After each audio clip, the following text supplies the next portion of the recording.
Allí en Tenerife, cuando va a empezar el culto, yo me doy así un paseo por las sillas y a los que le veo comiendo chicle le pongo así la mano y digo, póngame el chicle ahí. Ay, pastor, digo, póngame el chicle, yo no soy escrupuloso, a mí no me da asco nada en esta vida, póngalo ahí. Y entonces me llevo 7, 8 chicles y después le digo, yo los voy a dejar aquí, después si quieren se los entrego. Dice, no, le da asco, le da más asco a ellos que a mí. Si yo le contara lo que yo he comido, yo creo que alguna cabra vomitaría. Un día fuimos a un restaurante, creo que era nuestro aniversario. No teníamos nada, pero llega Elena toda contenta y me dice, me he encontrado en el suelo un billete de 20 euros. Le digo, mira, sí te invito esta noche al aniversario. Y fuimos y mientras estaba comiendo, encontré 2 cucarachas en el plato. Qué asco, ¿no? 2 cucarachas. Y entonces llamo ¿cómo llaman aquí? El camarero, el mozo, el mesero. Digo, venga un momentito, hágame el favor. Digo, mire, ¿esto qué es? Y el muchacho agarra el tenedor y me dice, ¿esto? 2 cucarachas. Digo, ya sé, mijo, ya sé que son 2 cucarachas, pero ¿qué cosa? Dice, es que tenemos últimamente la cocina muy sucia, me dice. Digo, bueno, está bien. Y me dice Elena, vámonos. Digo, no, ¿cómo me voy a ir si tengo hambre?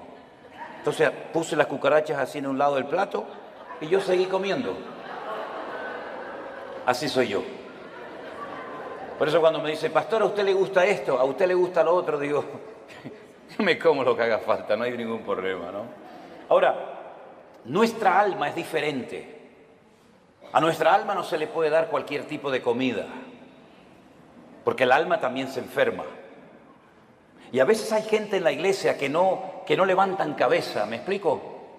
Gente que siempre están decaídos, están tristes, oras por ellos, escuchan los mensajes, pero que no terminan como de arrancar, yo digo, ¿no? Y es que a veces no se dan cuenta ni ellos que tienen el alma enferma. Y a veces dice, ¿por qué me viene a mí de repente esa tristeza cuando yo estaba bien la semana pasada? ¿O por qué me pasa a mí esta cosa o aquella otra? Y es que uno tiene que ir al manual, a la escritura, y pedirle al Señor olfato y discernimiento espiritual. Y el Señor te va a mostrar probablemente qué es lo que está pasando en tu vida, que a lo mejor llevas años con esa enfermedad espiritual, esa enfermedad del alma, y tú ni siquiera te has dado cuenta. ¿Saben que un día el Señor Jesucristo entró a predicar a una sinagoga? Las sinagogas no son como así, como tenemos el culto nosotros, donde están todos juntos, ¿no? Las mujeres, los hombres, los niños, las niñas. No, las sinagogas nunca han sido así, ni en el pasado ni ahora. Las sinagogas son para la reunión principal para los hombres, solamente los varones. Y los niños que han hecho bar mitzvah, que han hecho una ceremonia que pasan de niño a hombre, a partir de los 12 años y están con sus papás. Y las mamás y las niñas, ¿dónde están? Aparte, o en el balcón arriba, detrás de una pared, detrás de unas cortinas. Hoy en el culto lo pueden ver, pero no pueden estar juntos, hombres y mujeres. Aunque fueran marido y mujer, no pueden estar juntos. Ellas pueden ver al que predica, ellas pueden ver hacia afuera, pero los que están hacia afuera no las pueden ver a ellas, porque están como detrás de unas cortinas, ¿verdad? Detrás de unas celosías y no las pueden ver. Pero dice la Biblia que un día el Señor Jesucristo llegó a una sinagoga y dice que en medio del mensaje se para, lo interrumpe porque dice que vio a una mujer encorvada desde hacía 18 años. Repito, de adentro hacia afuera se podía ver, pero del púlpito, de la plataforma, allá nadie podía ver a las mujeres. Pero él la vio, porque lo que el hombre no ve, Dios lo sabe y lo conoce perfectamente. Y da igual dónde te escondas, da igual dónde vivas, da igual dónde estés, el Señor sabe dónde estás y cómo estás. Hizo algo que rompió todas las estructuras religiosas de cualquier sinagoga del mundo. Le dice a la mujer, ven, y la pone delante de todos los hombres. Y seguramente habrán dicho, ¿qué está haciendo este hombre? Esto es un pecado, esto es una falta de respeto, esto es una falta de reverencia. ¿Qué está haciendo este hombre? Poner en medio de nosotros a una mujer. Y dice la Biblia que esta mujer no se podía enderezar. Estaba totalmente curvada su columna vertebral. Y dice que llevaba en esa condición lamentable 18 años de su vida. No se perdió un culto, no se perdió una reunión en 18 años, pero siempre estaba igual o peor. Y esa historia solamente está en el Evangelio de Lucas. Marcos no habló de ella, ni Mateo, ni Juan, pero Lucas sí. Y Lucas dice la Biblia que era médico. Y Lucas la observó, a Lucas le contaron los síntomas que tenía y él llegó a la conclusión de que de ninguna manera esta mujer nunca se iba a enderezar. Ahora, el problema aparentemente era un problema físico, pero sin embargo la Escritura dice que tenía espíritu de enfermedad y por eso no se podía enderezar. Fíjese la preposición, las preposiciones son muy importantes, hermano, muy importantes.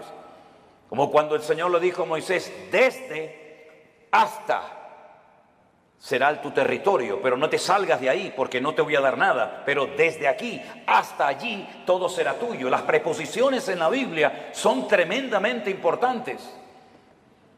Y por eso dice la Biblia que de ninguna manera se podía enderezar, porque era una persona que estaba que tenía espíritu de, no dice un espíritu, sino espíritu de. ¿Y cuál es la diferencia entre tener un espíritu o tener espíritu de enfermedad? Bueno, tener un espíritu significa tener un demonio, ¿sí o no? Tener un espíritu significa tener una presencia demoníaca en tu cuerpo, y entonces cuando una persona tiene eso, las evidencias son muy distintas, amigo. No es lo mismo tratar con un esquizofrénico, no es lo mismo tratar con una persona, digamos, poseída, que con una persona, por ejemplo, que le dan ataques epilépticos, aunque a veces a endemoniados le pasan esas cosas, pero la sintomatología, la patología de la persona es completamente diferente. Y es una lástima cuando a un endemoniado se lo trata como a un loco, o a un loco se lo trata como un endemoniado, que es muchas veces lo que pasa en las congregaciones. No, él está endemoniado. No está endemoniado. Tiene un problema psicológico, problema mental. Por eso hay que orar mucho y pedir sabiduría y discernimiento al Señor para saber ayudar a cada persona según su verdadera necesidad y no lo que a mí me parece que tiene. Porque le puede hacer muchísimo daño a una persona, ¿verdad? Ella tenía espíritu de enfermedad, una tendencia a la enfermedad, una tendencia a ese tipo de problemas que se manifestaban evidentemente de una forma física. Es como personas que tienen tendencia al desánimo, tendencia a la depresión, una tendencia, ¿verdad?, a la crítica, una tendencia al desánimo. Cada uno de nosotros tenemos áreas de debilidad dentro de nosotros, ¿sí o no? Claro que sí, unos más y unos menos, unos más evidentes que otras, pero todos tenemos tendencia, ¿verdad? Hay gente que tiene tendencia a hablar más de la cuenta, ¿sí o no? Bueno, aquí no en Guatemala porque ustedes están en un nivel espiritual diferente al nuestro, ¿no? Pero hay gente que tiene una tendencia a... Me dijo una hermana, dice, hermano, ¿usted cree que yo tengo don de lenguas? Y la miré así de arriba abajo y le digo, no sé si lo suyo es don de lengua, pero tiene una lengua que parece un don, hermana. ¿Sabe? Así que esta mujer tenía espíritu de enfermedad. Jesús, cuando oró por ella, no se manifestó como el endemoniado gadareno, revolcándose, pateando, con espumarajos, con actos de violencia, sino que ella no se movió, no le pasó nada, no hizo nada dramático, no hizo un show, no hizo un espectáculo, sino que el Señor dice que puso las manos sobre ella, cosa que nunca hizo con ningún endemoniado, y le dijo, mujer, eres libre de tu enfermedad. Y entonces dice que ella inmediatamente se endereza. Y claro, el principal de la sinagoga, ante semejante milagro, tenía que haber dicho, gloria a Dios, qué bendición que a esta hermana, que la hemos tenido 18 años en la congregación, por fin puede enderezar su vida y hacer una vida normal. ¿No hubiera sido lo más lógico esa reacción? Pues no fue esa la reacción. No le gustó nada, no le gustó nada lo que estaba sucediendo allí. Y entonces se levanta y dice: 6 días hay en que se debe trabajar. En estos vengan, pero no en día de reposo. Vamos a ver, para entender esta palabra hay que saber que durante la semana la sinagoga está cerrada prácticamente. El culto principal, para que me entiendan, es en el 7º día, en el día de Shabbat, el único día de la semana que según la Biblia tiene un nombre. Los nombres de la semana en la Biblia no son lunes, que es el culto a la luna, el martes al Marte, el miércoles a Mercurio, el jueves a Júpiter, el viernes a Venus, el sábado a Saturno y el Sunday o domingo al Sol. En la Biblia los nombres de la semana no tienen nombres, tienen números: día primero, día segundo, día tercero, día cuarto, día quinto, día sexto, Shabbat. El único día que tiene nombre es el 7º, porque el domingo es el primer día de la semana. Luego, cuando la gente va a la sinagoga es en el día de reposo, y él lo que está diciendo: venid durante la semana, pero no en día de reposo. Entonces, si en día de reposo no me dejas venir y durante la semana está cerrada, ¿qué es lo que está diciendo este hombre? No me vengan a molestar ni a cambiar mis estructuras religiosas en la iglesia o en la sinagoga, porque no lo voy a permitir. Ante semejante explicación, el Señor Jesucristo se levanta y le dice en el culto, en la reunión: hipócrita. Oye, qué culto tan interesante fue ese, ¿eh? Una mujer que sale detrás de una cortina, que se endereza, el otro que no sé qué, el otro que... Fue un culto muy interesante ese día, ¿eh? Cómo me hubiera gustado estar a mí allí, ¿no? Cuando el Señor se le queda mirando a este y le dice hipócrita, yo le hubiera dicho: dale, Señor, dale más. Hipócrita. ¿No se levantan ustedes en día de reposo, que según ustedes no se puede hacer esto, ni aquello, ni aquí, ni para allá, y desatan su buey del pesebre y lo llevan a beber y luego lo traen otra vez? Y a esta hija de Abraham, que Satanás la tenía atada, la tenía ahí oprimida, no se le debía de desatar en el día de reposo. No dijo liberar, dijo desatar, que es diferente. ¿Cómo es posible que hayas tenido en tu congregación 18 años a una mujer en esta condición y no has movido ni un dedo? Y vengo yo y hace un milagro el Señor a través de su vida y su ministerio, y te enfadas y te enojas por lo que ha sucedido. ¿Saben que hay personas que no quieren que Dios les sorprenda? Hay gente que no quiere cambiar, hay gente que está cómoda, hay gente que está muy cómoda, muy apoltronada con su rutina religiosa, pero el Señor ha venido para romper estructura. El Señor ha venido a su casa a hacer lo que quiere, porque al fin y al cabo la iglesia no es suya ni mía. La iglesia es la casa de Dios y Él es la cabeza, yo soy el cuerpo. ¿Te vas a dejar sorprender por el Señor o ya lo sabes todo? Esto no se puede hacer, esto sí se puede hacer, ahora de pie, ahora sentado. Pero ¿quién eres tú, el dueño de la iglesia? ¿Qué te has creído que eres tú en la iglesia? El que abres y cierras la bendición de Dios. El dueño de la iglesia no es el pastor, no es los ancianos, no son los diáconos, no es la mesa directiva. El dueño de la iglesia es Cristo, y si no es Cristo tienes un grave problema, porque te has convertido en propietario de algo que no te corresponde. En vez de un administrador, en un siervo, que para lo que está es para servir y no para servirse de, como muchos hoy en día, que en vez de servir a la gente lo que hacen es que se sirven de la gente y todo gira en torno a ellos, y se enfadan cuando no le dice la gente: sí, pastor, sí, mi hermano, sí, el ungido, como si los demás no fueran ungidos igual que el pastor. ¿O usted no es ungido? ¿Usted no tiene el mismo espíritu que tengo yo en esta tarde? ¿Usted no lee la misma Biblia que yo? ¿Usted no va al mismo cielo que yo? Entonces, ¿por qué hacemos esas diferencias? No toque al ungido, no moleste al ungido. El ungido, ¿y usted qué es? Si usted no tiene la unción que yo tengo, entonces usted tiene un grave problema. Si el Espíritu Santo que mora en mi vida no mora en la suya, entonces usted no es cristiano, porque hay un solo Espíritu, hay un solo cuerpo, hay un solo bautismo, hay un solo Dios y hay un solo cielo para todos y cada uno de nosotros. Y eso es lo que dice la palabra del Señor, mi querido hermano. Y no hay esas diferencias. Una cosa es el respeto y otra cosa es el servilismo. Hay gente que en vez de ser siervos son como esclavos del hombre, esclavos de la doctrina, esclavos de la denominación, esclavos del ministerio. No, usted no tiene que ser esclavo de nadie, usted tiene que ser siervo de Jesucristo. Ahora dice la palabra de Dios que esta mujer se enderezó, cosa que no podía hacer antes, Porque la presencia del Señor llegó a ese lugar. Y donde está el Señor tienen que haber cambios. Lo que no puede ser es que una vida, una familia, una iglesia llamada cristiana estén siempre igual.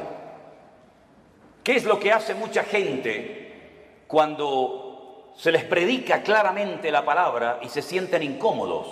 Bueno, lo fácil es cambiarse de iglesia, ¿sí o no? Me voy de esta iglesia porque aquí no hay amor, me voy de esta iglesia porque no cuentan conmigo, me voy de esta iglesia porque el pastor no me ama, me voy y se van a otra y después te enteras que ya no están en esa, están en otra y en otra y en otra. Es que muchas veces el problema lo queremos resolver cambiando de lugar en vez de permitiéndole al Señor que nos cambie el corazón y nos cambie nuestro carácter y nos cambie nuestra vida. Y muchas veces creemos que ya hemos llegado a un cierto nivel espiritual en el que ya no necesitamos cambios. Y la pregunta es, ¿cuántos de los que están aquí presentes quieren cambiar y quieren honrar y quieren glorificar al Señor? Levante su mano. Pues entonces, como Dios lo va a hacer a través de pruebas. Hoy se habló aquí de pruebas. ¿Saben? Dios no tiene que pedirle permiso a usted ni a mí para probarnos.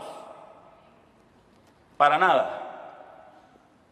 Y las pruebas por las que pasaremos a lo largo de nuestra vida, que pasaremos sí o sí, son proporcionales a nuestro nivel de fe y de madurez.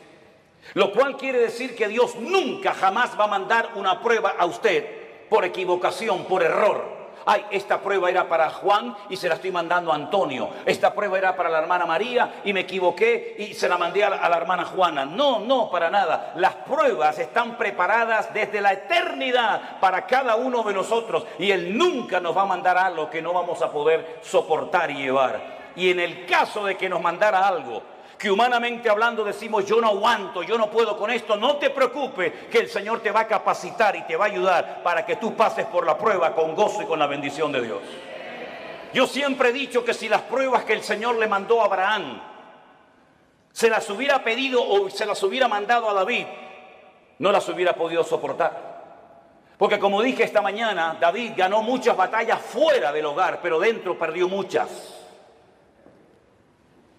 Sin embargo, cuando el Señor le pide a Abraham que sacrifique a su hijo, él no le dijo al Señor, ¿y por qué? Yo tengo dos, si quieres te sacrifico al primero, a Ismael. No, quiero que sacrifiques a tu único hijo, al que amas. Y le dice a Isaac. Abraham en aquel momento vivía en el sur de Israel, en una ciudad llamada Beersheba. La palabra Beer en hebreo es pozo, Sheba es 7. Beersheba, la ciudad de los 7 pozos.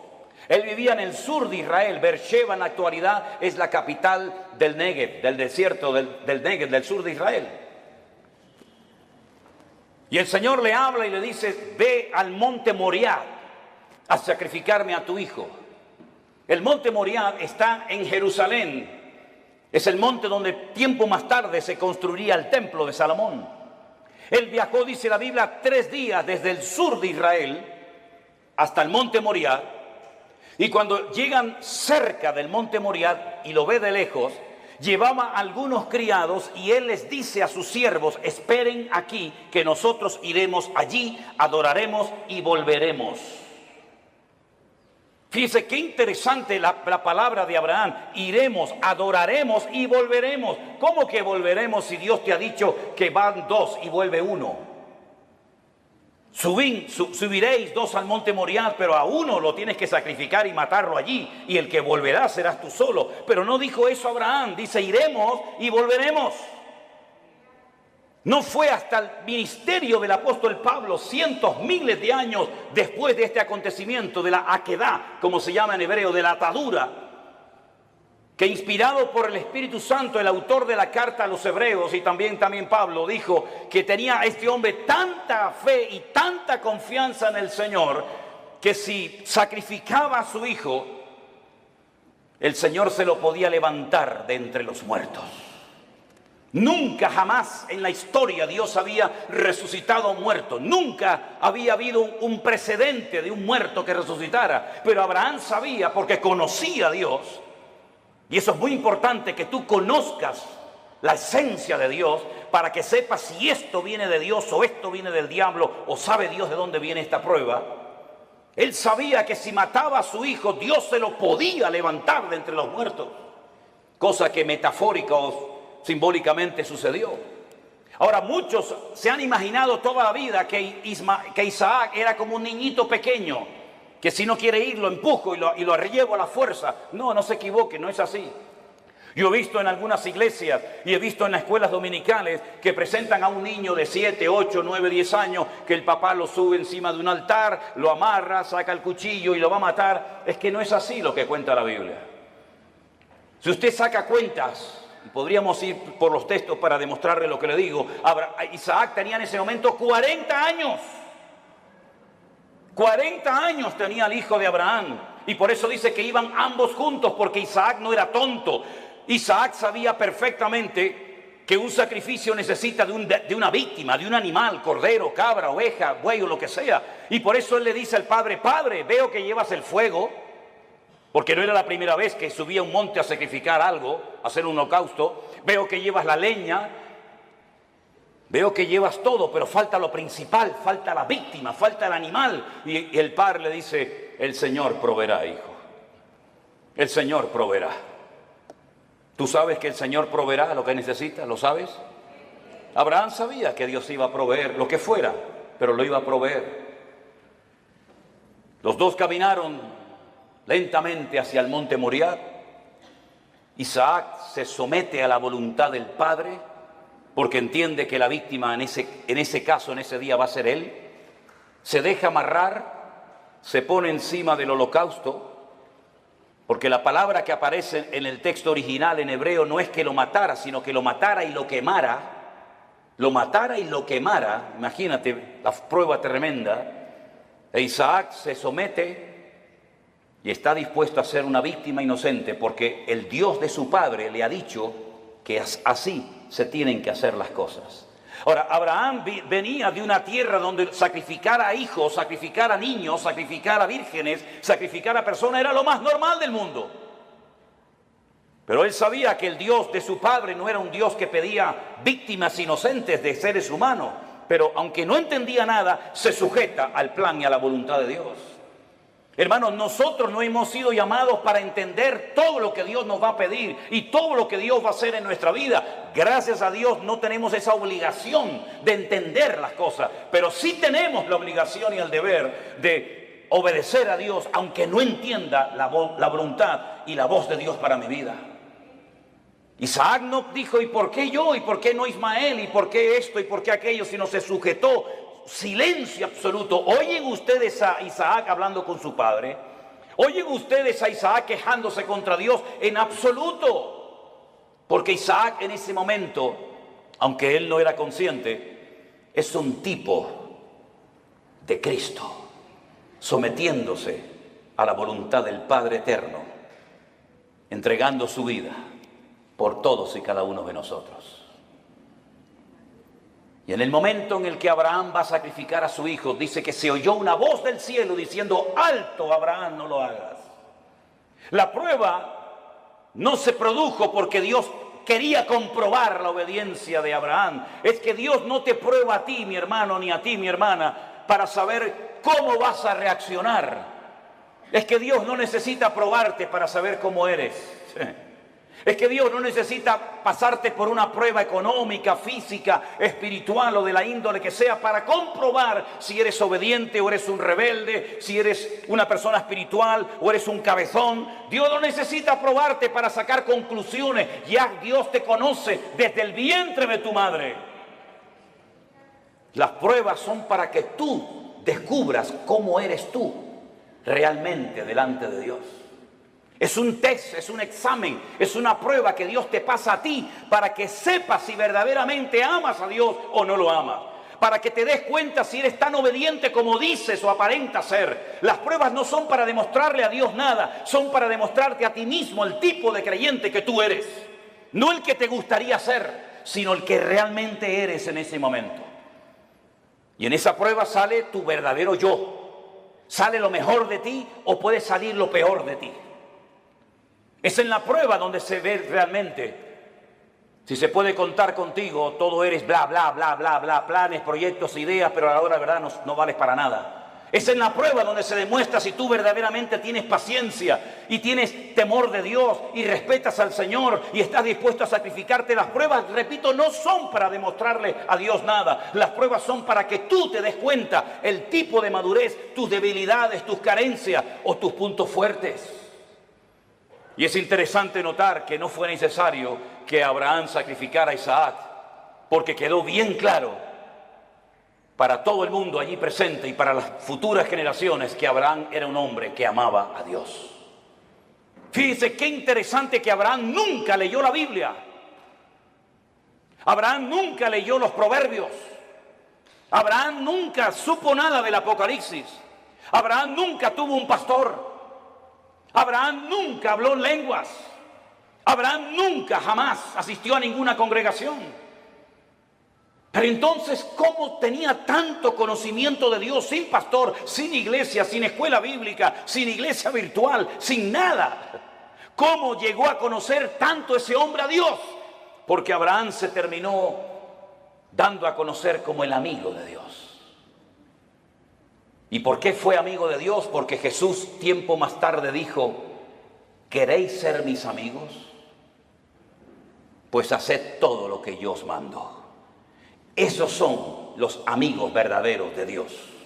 Aquellos hombres y mujeres que, aunque no entienden lo que está pasando, ni cuánto va a durar la prueba, son capaces de someterse a la voluntad de Dios, sin entenderlo todo, pero que conocen a Dios por la comunión y por la relación que tienen con Él. ¿Cuántos dicen amén? Lo mismo le pasó a José. José nunca fue a ninguna iglesia. José nunca tuvo un pastor que le instruyera, que le ayudara, que le aconsejara. José nunca leyó la Biblia, pero cuando llegó el momento de la prueba más grande de su vida, él salió corriendo porque él dice: ¿cómo voy yo a pecar contra mi Dios haciendo semejante cosa?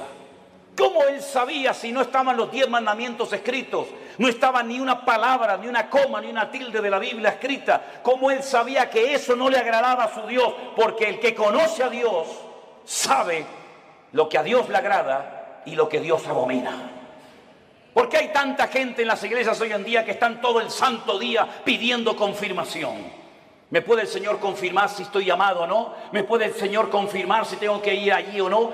¿Qué confirmación necesitas tú, mi hijo? Lea la Biblia, métase en la comunión con el Señor y no va a necesitar que nadie le ponga la mano encima para que le diga lo que usted tiene que hacer.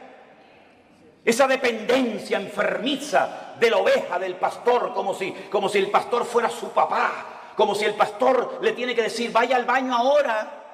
No, ahora no vaya al baño, vaya para allá. No, eso no es así. Hay que ya crecer, hay que madurar, hay que aprender a ser autodidactas, porque llegará el momento que no existirá iglesia virtual, que no nos dejarán predicar en YouTube, que no nos dejarán predicar en Facebook. Llegará un momento que nos arrancarán las Biblias, llegará un momento que nos perseguirán, y en ese momento todo lo que han aprendido, si es que han aprendido algo, es lo que te va a mantener firme contra los ataques que vendrán en el futuro, mi querido hermano. No dependa de mí, por el amor de Dios, no dependa de la iglesia, dependa del Dios Todopoderoso, aleluya.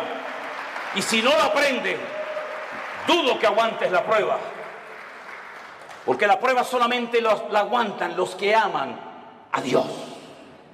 Yo he descubierto eso, hermanos. Las pruebas no las sacan con buena nota, con buena calificación los que han aprendido a cantar muy bien. Las pruebas no las aprueban aquellos que saben, digamos, predicar muy lindo. No, las pruebas las aprueban con muy buena nota los que en el fondo aman a Dios con toda su alma y con todo su corazón. Porque cuando una persona ama, hace cualquier locura. Cuando una persona ama, está dispuesta a poner a un hijo sobre un altar y degollarlo como si fuera una bestia. Cuando una persona ama, es capaz de oír de los labios de Cristo: vas a morir crucificado como yo. Y Pedro dice: tú sabes que yo te amo, Señor. Cuando una persona ama, está dispuesta a estar solo en una cárcel, sabiendo que no estoy solo, sino que Él está conmigo, y puedo terminar mi carrera y guardar la fe. Y cuando uno ama a Dios de todo corazón, puede escribir una carta diciendo: en mi primera defensa ninguno estuvo a mi lado, todos me desampararon.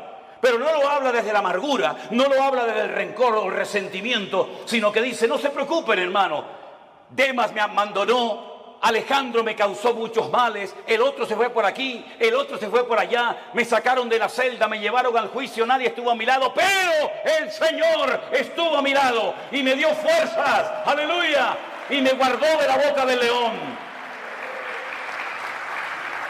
En el peor momento de su vida, cuando todos, Timoteo, Tito, Priscila, Aquila, Silas, el otro tenían que estar con Pablo, ni uno apareció.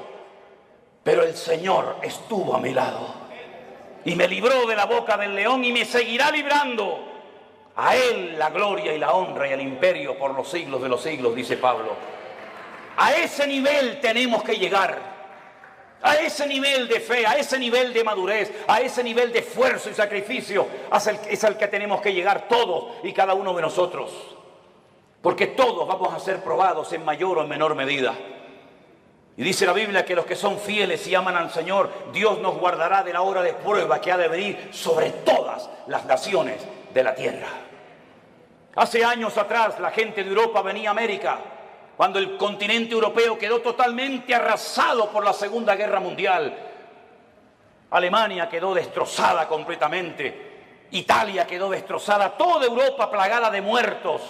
Edificios derrumbados, familias destruidas, 6 millones de judíos asesinados en los campos de exterminio nazi. No había esperanza, no había trabajo, no había comida, no había nada. La gente cogía barcos y se iban a Argentina, se iban a Cuba, se iban a Venezuela, como mis antepasados se fueron en barcos de vela a Cuba, Argentina, a Venezuela, porque eran países que ofrecían una esperanza a millones de personas que lo habían perdido todo, padre, madre, salud, casa, de todo. Pero ya eso pasó a la historia, mis queridos hermanos. Y más ahora que hemos conocido y hemos descubierto la perla de gran precio, que es nuestro Señor Jesucristo. Yo no necesito ir a los Estados Unidos para ser bendecido. Yo no necesito irme a países árabes o a Dubái, porque allá hay mucho trabajo.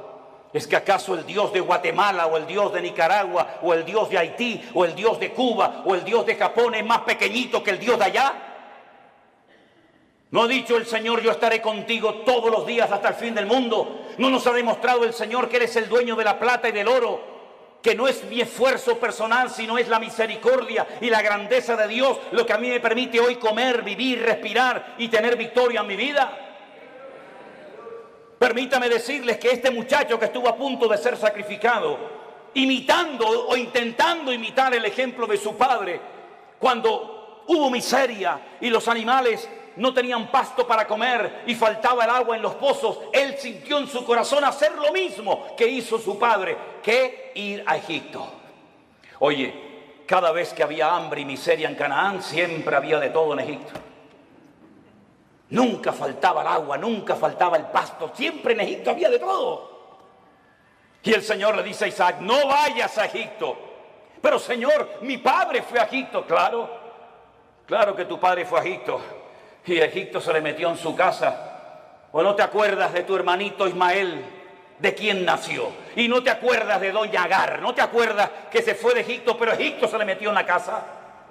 Tú no tienes que ir a Egipto para nada, tú te quedas aquí. Pero Señor, yo vivo en Beersheba, yo vivo en un desierto, no hay agua, no hay nada. Y el Señor le dice, siembra. ¿Pero dónde? Siembra ahí en la arena, siembra en la arena. Y después, ¿cómo riego la semilla? Escarba, busca, y empezó a escarbar, ¡pum!, le salió agua. Y vinieron los enemigos y dijeron, hay que taparle el pozo. Y le taparon el pozo. ¿Y ahora qué hago? ¿Me voy a Egipto? No, vete más allá. Siembra más allá y busca agua. Y encontraba agua en todos los lados. El agua estaba debajo, solamente había que buscarla. Y dice que ese año sembró y cosechó a 100 por 1 en el desierto sin agua. Y al final vinieron los enemigos, los que le echaban tierra y piedras a sus pozos, a hacer un pacto con él, a pedirle perdón y a decir, se nota que Dios está contigo. Eso es lo que el mundo necesita ver en nosotros los cristianos. que nuestra dependencia no está del dólar, nuestra dependencia no está de los países del norte. Nosotros dependemos del Rey de Reyes y Señor de los señores. Y el Señor está contigo como poderoso gigante. ¡Alabado sea Dios! ¡Aleluya! ¿No dice el Señor que yo soy el Dios de la plata y del oro? Qué fácil es decirlo, ¿no? ¿Sí? Nosotros hemos vivido por fe 40 años de nuestra vida. Y hemos enseñado a nuestras hijas a vivir por fe. Y hemos vivido desde el minuto 1 que nos casamos y desde el minuto 1 que salí de la escuela bíblica he vivido por fe. No he dependido de nada ni de nadie, sino solamente del Señor. Ha habido momentos de abundancia, ha habido momentos de escasez, pero el Señor nunca nos ha fallado, jamás, jamás. Hemos dormido en grandes hoteles, hemos dormido en carreteras, hemos dormido en selvas, hemos dormido en gasolineras, hemos dormido en la calle, hemos dormido en casas abandonadas, hemos dormido en montones de lugares, pero no da igual, porque lo importante no es lo que uno tiene, lo importante es lo que uno es en Cristo Jesús. Y ese nivel de fe es la que necesitamos hoy en día los cristianos del siglo XXI. Yo decía esta mañana y se lo recuerdo que a veces el mundo se ha metido de tal manera en nuestras vidas que parece que si no tenemos el último zapato, la última camisa, el último teléfono, la última computadora, como que nos entra la depresión. Y yo pregunto, ¿qué tenía Pablo? ¿Qué tenía Pedro? ¿Qué tenía Santiago? ¿Qué tenían nuestros hermanos en la Segunda Guerra Mundial? No tenían nada, pero cuanto menos tienes es cuanto más el Señor está contigo. Y esa es la vida que el Señor quiere que vivamos. Por eso yo siempre he predicado y lo digo. Hermanos, la Biblia que predicamos es la misma. El Espíritu Santo es la misma. El Salvador es el mismo. El poder de Dios es el mismo, pero la iglesia no es la misma. No, la iglesia no es la misma. He conocido cristianos en Estados Unidos, mejor dicho, pastores, que me dicen, ¿saben lo primero que me pregunta una persona cuando viene a nuestra iglesia pensando en la posibilidad de hacerse miembro de la iglesia? Digo, no, dice, ¿tienen buenos aparcamientos, buenos estacionamientos para los carros aquí? Sí. ¿Tienen aire acondicionado las clases de los niños? Sí. ¿Las butacas de la iglesia son de madera o son así mulliditas? Y cuando pasan la lista y tienen todo lo que sus necesidades demandan, ¿se hacen o no miembros de esa iglesia? Yo te mandaría un tiempo a África, a Corea del Norte, a Irán, a Pakistán, y a lugares donde los hermanos a escondidas de noche tienen que ir con un pico y una pala a romper bloques de hielo así de gordo y bautizarse en lagos helados para que no los maten las personas que están a su alrededor. Te mandaría a lugares donde solamente hay una Biblia para toda la iglesia y los hermanos se la pasan de unos a otros durante varios días y la copian a mano. Y yo tengo Corintios, yo tengo Efesios, yo tengo Gálatas, yo tengo Romanos, yo tengo los Proverbios, porque hay una sola Biblia para toda la iglesia. Cuando estábamos en Kenia y nos enfermábamos y lo primero que pensamos era en ir al médico, los de allí nos decían, no, no hace falta. ¿Cómo que no? Dice, no, vamos a orar, vamos a orar. Porque sabían que tal vez no tenían dinero para medicinas, pero tenían a su alcance el poder de Dios. Nos hemos hecho tan burgueses espiritualmente hablando que si se retrasa la comida 10 minutos ya nos ponemos nerviosos. Nos ponemos tan nerviosos cuando faltan determinadas cosas y después algunos me dicen, no, yo quiero servir al Señor. Me vino uno una vez a la iglesia y me dice, yo quiero servir al Señor. Y estaba de pie y yo estaba poniendo la moqueta en la iglesia con un señor ya muy mayor. Y le digo, ¿y por qué no te agachas y me ayudas a poner la moqueta de la iglesia? Y me dice, es que yo soy cantante, yo soy músico. Digo, tú eres un idiota. ¿Cómo que cantante y músico? ¿Los cantantes y los músicos no trabajan? La Biblia dice que el que no quiere trabajar, que no coma, es decir, que se muera de hambre.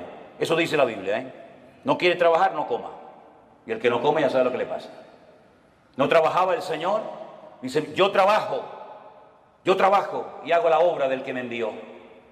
En otras palabras, mis queridos hermanos, la iglesia tiene que despertar y darnos cuenta de que si la iglesia sigue viviendo como ha vivido en estos últimos 30, 40, 50 años, por eso la iglesia entró en una decadencia, por eso el mundo se metió en la iglesia, Por eso la gente ha salido herida, por eso la gente ha comido veneno y comida caducada en las congregaciones. ¿Por qué? Porque nos hemos agarrado a cosas y hemos convertido a la iglesia en el campo, cuando la Biblia dice que el campo es el mundo, no la iglesia. Y por eso para algunos la iglesia virtual era una locura, porque necesitan el púlpito, necesitan la banca, necesitan tocar. Y el Señor nos ha enseñado que sin púlpito, sin banca, sin nada, el Señor ha alimentado y bendecido a su pueblo en todas las naciones de la tierra.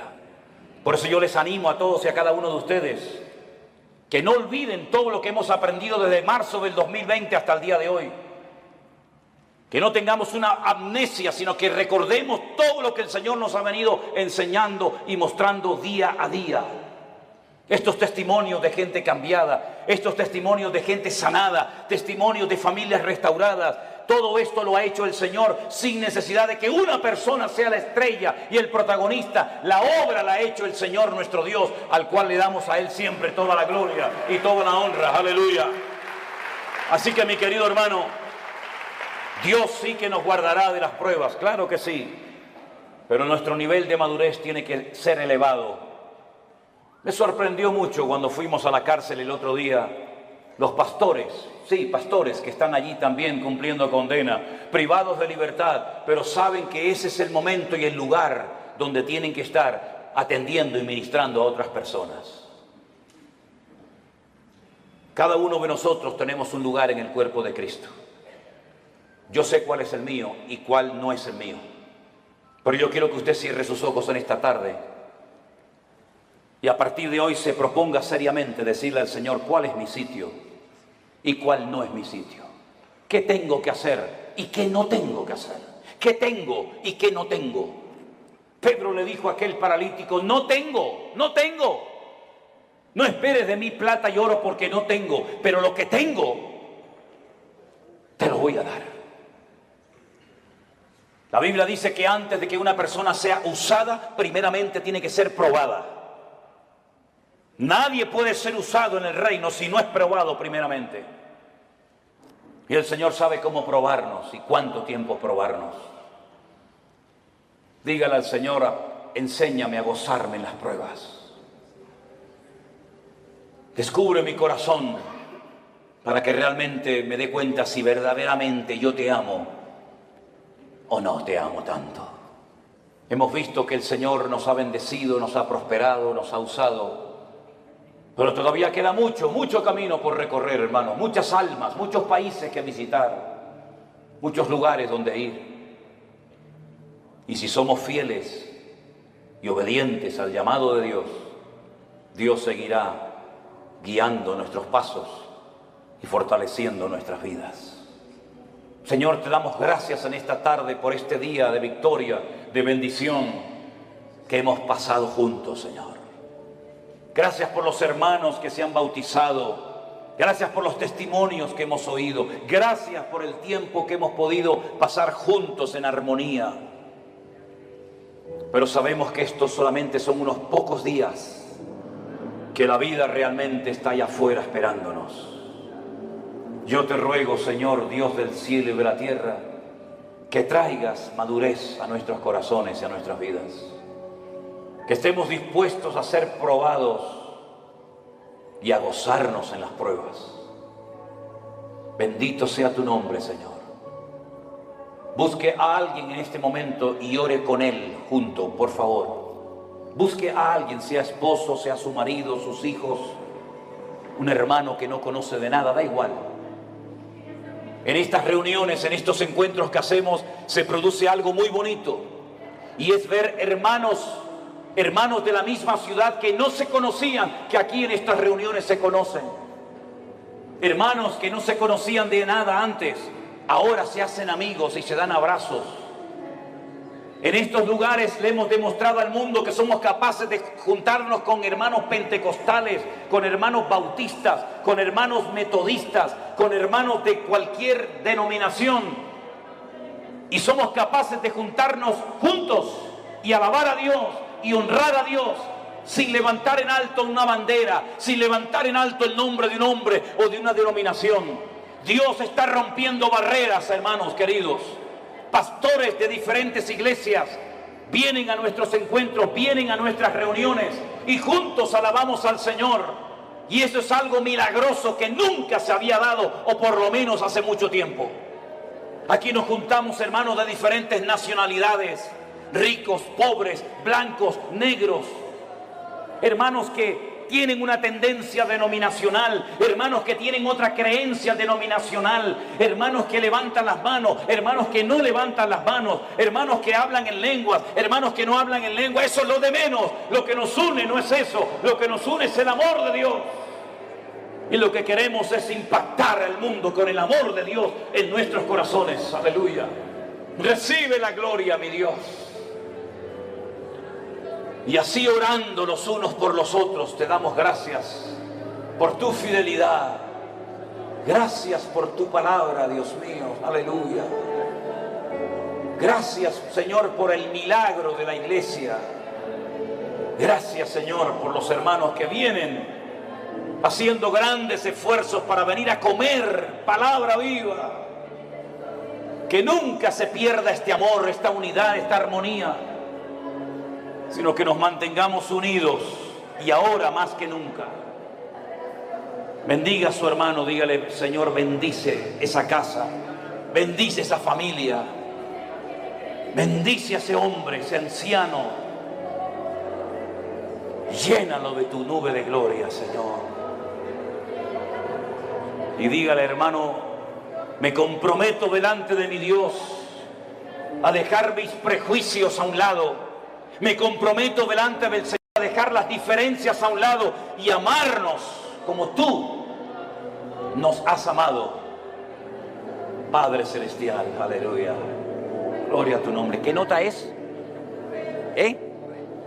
Dale un tono más alto, si puede ser. Oh, gracias, Señor. Abrace a su hermano, dígale: hermano, Dios te bendiga.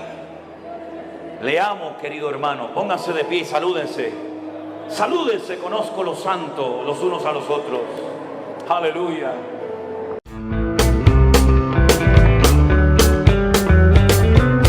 Esta tarde con ustedes creo que es muy importante para el crecimiento, para la madurez de una iglesia, de un creyente, y dependemos de la ayuda y del respaldo del Señor, y queremos pedirle a Él que hable, queremos pedirle a Él que nos ayude, que nos inspire, y que podamos verdaderamente entender, captar el mensaje que en esta tarde el Señor tiene para nuestras vidas. Oramos, hermanos. Padre Celestial, te damos de todo corazón gracias por todo lo que hasta ahora, Señor, hemos visto de parte tuya, cómo tú has suplido, cómo tú has obrado, Señor, conforme a tu fidelidad y conforme a tu poder, y reconocemos que es tu gracia, que es el favor de Dios el que permite que tu reino se extienda y tu obra se desarrolle y se multiplique, y podamos llegar a otros lugares, Señor, donde hay tanta necesidad.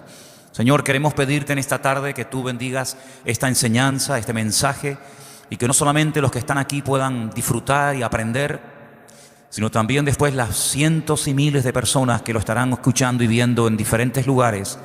Señor, nos consta que hay muchas personas, Dios mío, que escuchan tu palabra a través de los medios, de las redes sociales, y pedimos, Señor, que sea una enseñanza práctica, una enseñanza que nos ayude y nos capacite para poder vivir vidas victoriosas y vidas bendecidas conforme al plan y al diseño tuyo, Señor. Nos encomendamos a ti y pedimos que todo lo que a partir de ahora se hable y se comparta sea de gran bendición para todos y cada uno de nosotros. En el nombre bendito de nuestro Señor Jesús. Amén. Y amén. Yo les invito a que ya sin más demora vayamos al libro de Romanos, al capítulo 8.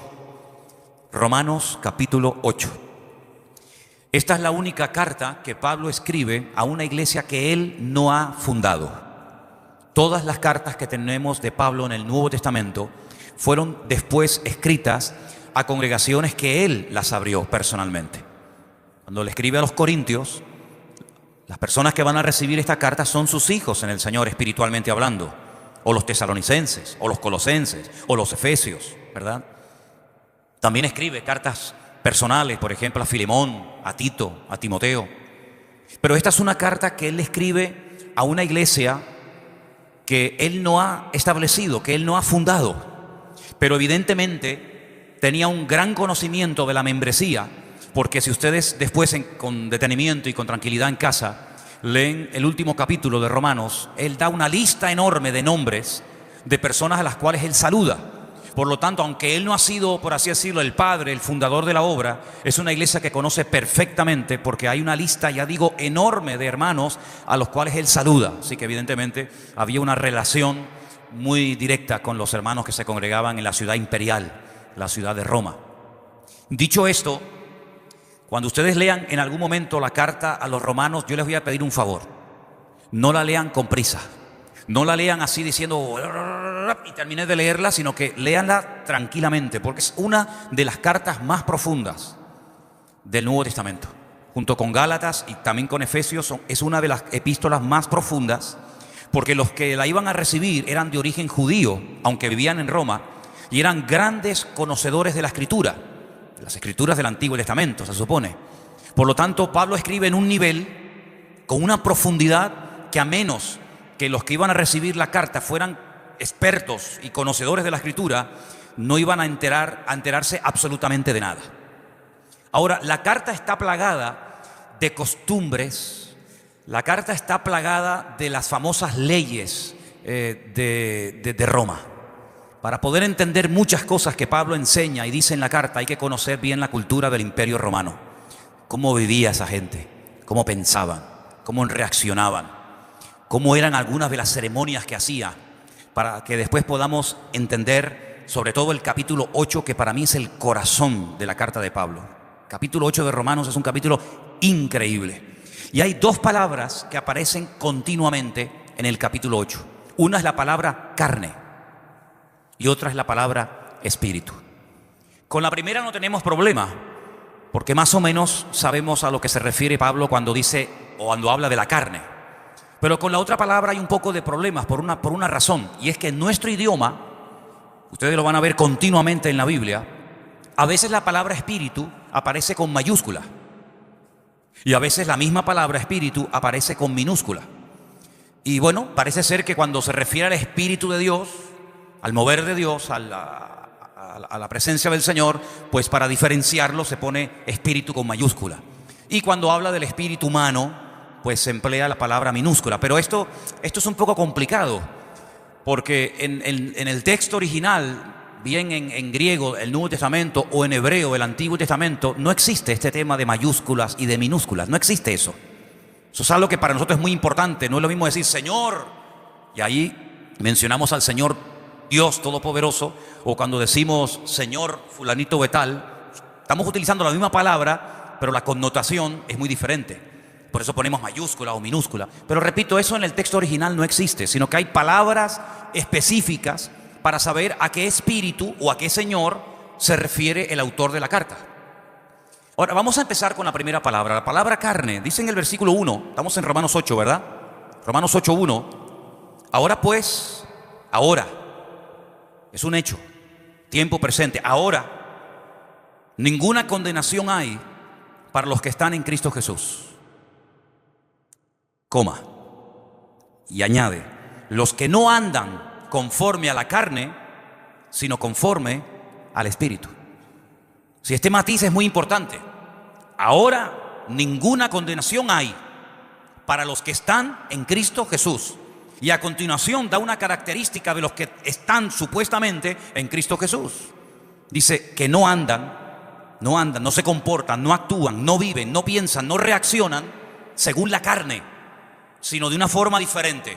Y dice, sino conforme al Espíritu. Las características de una persona que vive en la carne. Ahora explicaremos a qué se refiere Pablo cuando dice la carne. Y las características, la evidencia exterior de una persona que vive en el Espíritu es abismal. No tiene ni punto de comparación una cosa con otra. Por ejemplo, si ustedes prestaron atención a la lectura que se leyó hoy aquí, basada en Gálatas capítulo 5, el apóstol Pablo hace una tremenda diferencia entre las manifestaciones, las características, el estilo de vida de uno que vive en la carne a uno que vive en el Espíritu. Por ejemplo, él menciona más de 17, escuchen, más de 17 manifestaciones diferentes de una persona que puede vivir en la carne.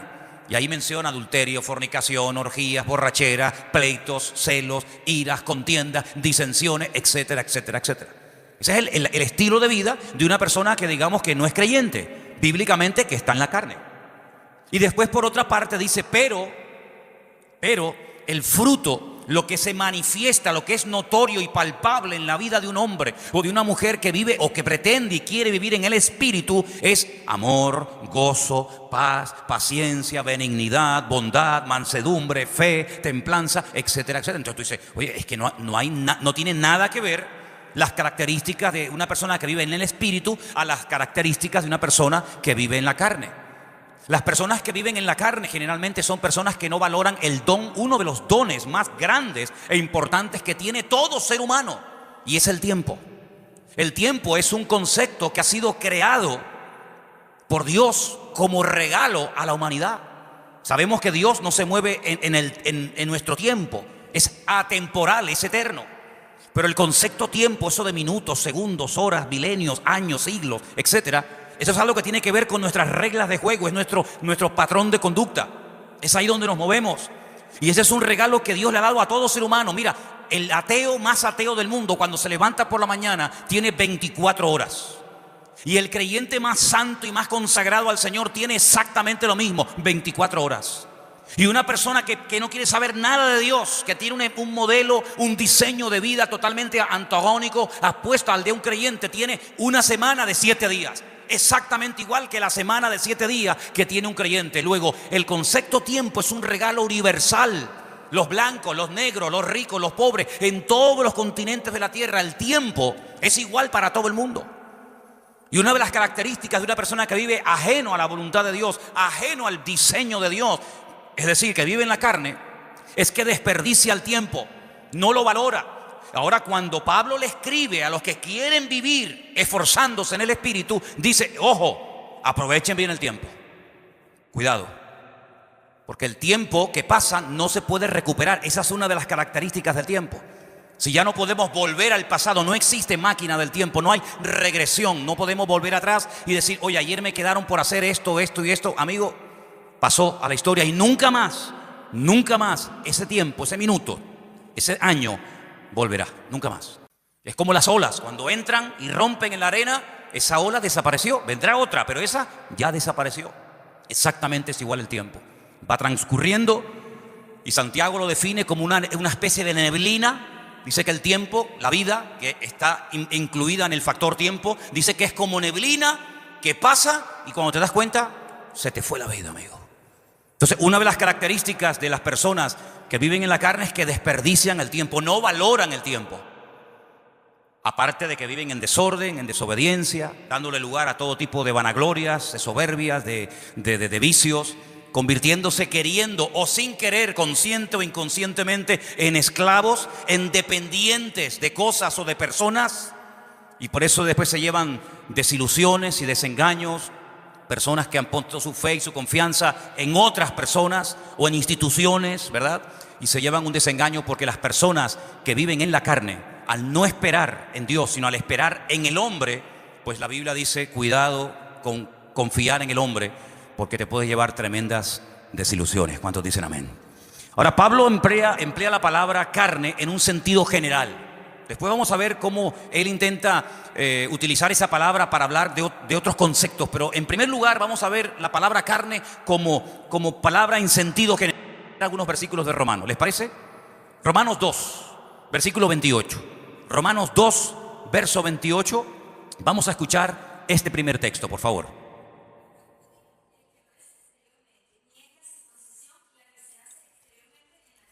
¿Ves? Cuando Pablo habla del rito, de la ceremonia de la circuncisión, es una operación, es una marca que se le hace al varón a los 8 días. ¿En dónde? En la carne.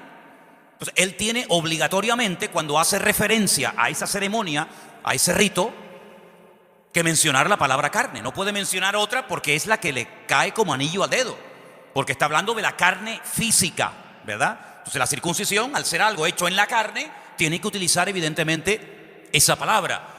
No tiene una doble connotación, sino que en ese caso se refiere literalmente a la carne, ni más ni menos. Cuando se habla, por ejemplo, de personas que vivieron en el pasado, Como por ejemplo el patriarca Abraham en el capítulo 4, verso 1, vuelve otra vez a aparecer el mismo término. ¿Lo leemos? Romanos 4:1. ¿Qué pues diremos que halló Abraham, nuestro padre según la carne? Sí, Abraham no es un personaje de la mitología. Abraham no es un personaje inventado de ciencia ficción, sino fue un personaje de carne y hueso. Y cuando se hace referencia al patriarca Abraham, se dice, bueno, ¿qué fue lo que encontró a lo largo de la vida el patriarca Abraham cuando estaba en carne? Es decir, cuando estaba vivo. Entonces, es un término que puede tener múltiples aplicaciones, pero en los textos que estamos leyendo se emplea en su sentido literal. Tenemos también en el caso de Cristo, nuestro Señor Jesucristo, en el capítulo 1, versículo 3, otra mención a la palabra carne. Leámosla. Acerca de su Hijo, nuestro Señor Jesucristo, que era del linaje de David según la carne. Exactamente, sí. Si analizamos y estudiamos el árbol genealógico, es decir, los antepasados de Jesucristo, familiarmente hablando, estamos hablando de personajes de carne y hueso. Entonces vemos cómo Pablo, cuando habla acerca de la parte humana, no de la parte divina, sino de la parte humana del mismísimo Señor Jesucristo, tiene que recurrir al término carne, porque Jesús no era un espíritu. Jesús no era una visión que se presentaba y se desvanecía, sino que era una persona que tenía brazos, que comía, que sudaba, que se cansaba, que necesitaba caminar para trasladarse de un lugar a otro porque vivió en carne. Y Pablo utiliza esa palabra sin ninguna doble intención, sino con la connotación literal de dicha palabra. Ahora bien, Pablo también utiliza el concepto o la palabra carne haciendo referencia a nuestra antigua vida, es decir, a lo que éramos antes de conocer al Señor. Y ahora vamos a ver cómo el término pasa de su literalidad más rotunda y absoluta a un término que hace referencia a un patrón de conducta, a un estilo de vida que nos caracterizó durante años hasta que llegamos al conocimiento de la verdad. Comenzamos con Romanos 7, versículo 5. Ahora la palabra carne ya tiene otra connotación. Escuchen el texto. Porque mientras estábamos en la carne, las pasiones pecaminosas que eran por la ley obraban en nuestros miembros, llevando frutos para muerte. Cuando estábamos en la carne. Pero Pablo, cuando tú estás escribiendo la carta a los romanos, ¿qué estás en el espíritu? Ya no existe la figura, el personaje de Pablo, sí. Pero cuando él está hablando acerca de nuestra antigua vida sin Cristo, dice cuando vivíamos en la carne. Ya es otra connotación diferente. ¿Me explico? Romanos 8:4, otra vez refuerza el término.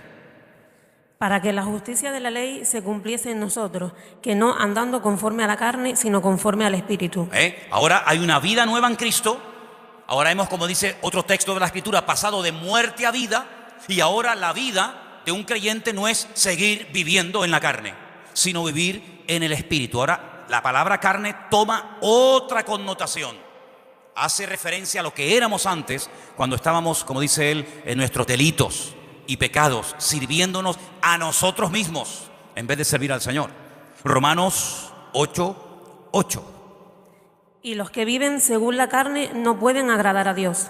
Los que viven según la carne, los que viven opuestos a los designios y a los propósitos y objetivos de nuestro Dios, no pueden, bajo ningún concepto, agradar a Dios.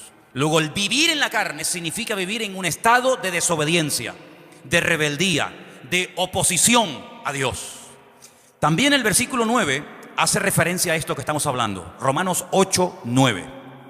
Mas vosotros no vivís según la carne, sino según el Espíritu, si es que el Espíritu de Dios mora en vosotros. Y si alguno no tiene el Espíritu de Cristo, no es de él. Es decir, la vida que ustedes viven ahora no la pueden seguir viviendo en la carne. No la pueden seguir viviendo con las características que identifican a un no creyente. Porque si ustedes son verdaderamente hijos de Dios, el Espíritu de Dios ahora está dentro de vuestras vidas y ese Espíritu os impulsa por otros derroteros a hablar de una forma diferente, a comportarte de una forma diferente, porque ahora ya no eres dominado por el ego, dominado por tus pasiones, por tus apetitos y por tus vanaglorias y tus concupiscencias, sino que ahora eres guiado por el Espíritu Santo de nuestro Dios. Y dice que una persona puede reconocer si es o no es un hijo de Dios por la forma como vive. Eso es lo que el Señor dijo, dicho en otras palabras, por sus frutos los conoceréis. Dice el Señor en Romanos 8 que los que son de Cristo son guiados por el Espíritu que guió a Cristo. Y los que no son guiados por el Espíritu de Cristo, por el Espíritu Santo, no son hijos de Dios. Aunque ellos crean que lo son. Aunque ellos se autoproclamen hijos de Dios. Porque luego hay un concepto tremendamente profundo e interesante, del cual hablaremos también esta tarde, y es el término adopción. Porque claro, hoy en día la palabra adopción tiene otras connotaciones completamente diferentes a lo que significaba ser adoptado hace 2000 años. Pero de eso hablaremos un poco más adelante. Romanos 8:12, un texto más.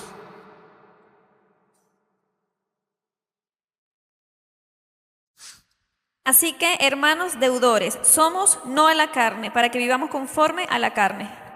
Muy bien, entonces hemos visto cómo Pablo utiliza la palabra carne como en sentido literal, pero también utiliza ese término cuando hace referencia a una vida de desobediencia, fuera, ajeno a la voluntad de Dios. Y no hay nadie aquí, no hay nadie, ninguno de nosotros puede decir, yo nunca viví en la carne. Porque esa es una de las características innatas del ser humano. Pablo utiliza una analogía, la carta a los Romanos está llena de analogías, comparar una cosa con otra.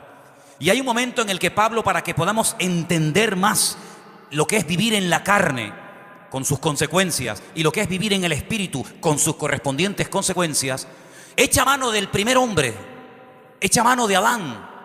Y él dice, en Adán todos pecamos. En Adán todos estamos en cierto sentido identificados. Y tú dices, bueno, pero yo no pequé como Adán. ¿Yo qué culpa tengo que Adán haya pecado para que Dios a mí hoy por hoy me considere culpable o pecador? Es que nosotros no somos pecadores porque pecamos. No, nosotros pecamos porque somos pecadores. Lo voy a repetir. Nosotros no nos convertimos en pecadores cuando pecamos. Es que nosotros pecamos porque somos pecadores. Y nosotros no morimos porque hayamos cometido un pecado, sino que nosotros morimos porque Adán era el representante de la raza humana, aunque en ese momento no existía raza humana, pero era el cabeza de toda la raza humana que vendría posterior a él.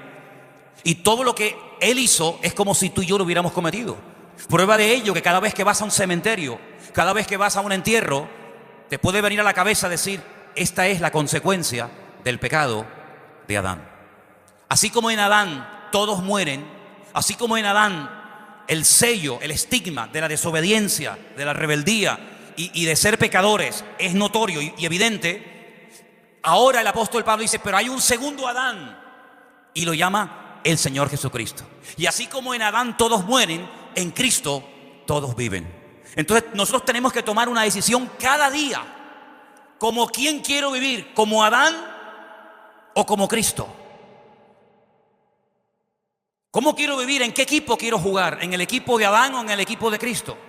Porque si me identifico con Adán y cada vez que hago mi voluntad y cada vez que desobedezco y cada vez que rechazo a Dios, tengo que sufrir y experimentar a corto y a largo plazo las consecuencias.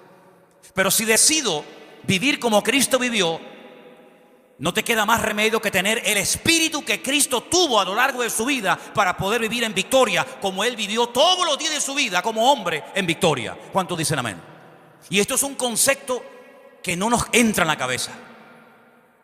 Porque uno dice, bueno, como Dios, no tengo ningún problema en aceptar que Dios es perfecto, ¿sí o no? Dios es perfecto, es inmutable, no hay sombra de variación. Dios no se cansa, Dios no está un día alegre y otro día triste. Dios es inmutable, Él no se cansa, Él da y no pierde, sino que Él sigue siendo Dios. Él es la fuente de la existencia misma. Pero como humano, como hombre, el Señor Jesucristo fue perfecto. Fue un niño perfecto. Y todos los que hemos tenido hijos o tenemos hijos, sabemos que nuestros hijos, como nosotros tampoco fuimos hijos perfectos, no hay un hijo perfecto. No hay una hija perfecta. Se puede comportar mejor o peor, puede sacar mejores o peores notas, pero no hay un hijo perfecto. Y Cristo fue hijo, y como hijo fue perfecto, y como hombre fue perfecto. Entonces eso quiere decir que vivió en una absoluta perfección durante toda su vida y en una absoluta y extraordinaria santidad, pero porque no fue tentado, porque si fue tentado es imposible vivir en perfección. No. es que no tiene gracia. No tendría ninguna gracia ni ningún valor el que Cristo no haya sido tentado y viviera sin pecar, porque entonces, ¿cómo sabe si una persona ama o no a Dios si nunca es tentado? El Señor Jesucristo dice en la Escritura que fue tentado en todo, absolutamente en todo. Y ahora, todo lo que te puedas imaginar, fue tentado absolutamente en todo. Desde su más tierna infancia hasta el último momento de su existencia, tentado absolutamente en todo. Pero dice la Biblia que a pesar de que fue tentado en todo y experimentó el Señor tentaciones que jamás nosotros hemos experimentado, porque Satanás intentó por todos los medios habidos y por haber hacerlo caer y tropezar y que no cumpliera el propósito para el cual había venido, dice que nunca pecó ni se halló engaño en su boca. ¿Cuántos dicen amén?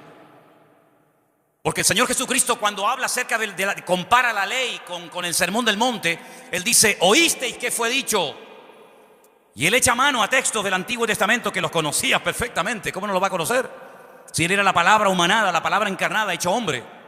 Pero Él dice: pero yo voy más allá de la palabra, porque vosotros condenáis y castigáis al que comete el acto, pero yo voy más allá del acto. El que lo desea y el que lo hace en su mente sin haber llegado al acto en sí mismo, igualmente está pecando. Es decir, que una persona puede estar pecando sin moverse de la silla. Una persona sin salir de su casa puede estar pecando, porque no solamente es el acto en sí, sino que el Señor dice: hasta con la mente podemos llegar a pecar, ¿sí o no? No solamente con el cuerpo, sino que con la mente podemos estar ahora mismo pecando. Es decir, que no es que Cristo no lo pillaron nunca infragante y cometiendo un pecado y por lo tanto pueden decir fue perfecto, pero luego en su mente era terrible. No, es que ni siquiera en la mente nuestro Señor Jesucristo pecó. Y eso es un concepto que a nosotros se nos escapa, porque decimos perfección, vivir en la perfección durante 33 años de su vida, siendo presionado y teniéndolo todo en contra. Pues eso es lo que dice la Biblia, que Jesús nunca pecó. Es el hombre perfecto. Cuando tú ves, por ejemplo, los evangelios, no me voy del tema, pero cuando ves los evangelios, tú ves que son diferentes exposiciones, diferentes formas de presentar una vida tan rica y tan amplia como la del Señor Jesucristo. Por ejemplo, Mateo lo presenta como el Mesías, el que estaba profetizado en las Escrituras y las cumplió. Pero Marcos lo presenta como un siervo perfecto, obediente, sumiso. ¿Por qué? Porque los destinatarios del evangelio de Marcos eran los romanos, y en la mentalidad de los romanos estaba el tema de la esclavitud y todo esto. Pero cuando, por ejemplo, Juan lo presenta no como el Mesías, sino lo presenta mucho más amplio, de 7 formas diferentes, como la luz del mundo, como el verbo hecho carne, como el pan de vida, como el camino, la verdad y la vida, la vid verdadera, etcétera, etcétera, etcétera. Pero cuando Lucas, que le escribe a un griego, Teófilo, el amado de Dios, a él le escribe a un griego, los griegos, la filosofía, la concepción de vida de un griego no era la de un romano. Tú coges a un romano y coges a un griego, y sí, son 2 seres humanos, pero son totalmente diferentes. Es como si coges a un japonés y a un colombiano. Son 2 seres humanos, pero la mentalidad japonesa no es la mentalidad de un colombiano, de un venezolano, de un latino, de un español. No, para nada. Son 2 cosas completamente diferentes. La mentalidad de un griego es completamente distinta, diferente a la mentalidad de un romano. El griego busca la perfección de carácter. El griego busca la perfección en lo físico. El griego es hedonista. El griego es vanaglorioso. El griego se cuida el cuerpo. El griego es una persona exquisita en todo lo que hace. El romano es salvaje. El romano no tiene escrúpulos. El romano es avasallador. El romano no tiene educación. No es diplomático. El romano es mente de imperialista. Mente de que aquí mando yo y tú te callas. Y si te tengo que matar, te mato y punto. El griego más refinado. Es igual de malo, pero más refinado, ¿no? Es un veneno, pero en vez de saber a veneno, sabe a miel. Te estás envenenando con veneno, pero como sabe a miel, uy, qué rico, dame un poquito más. Así es el griego.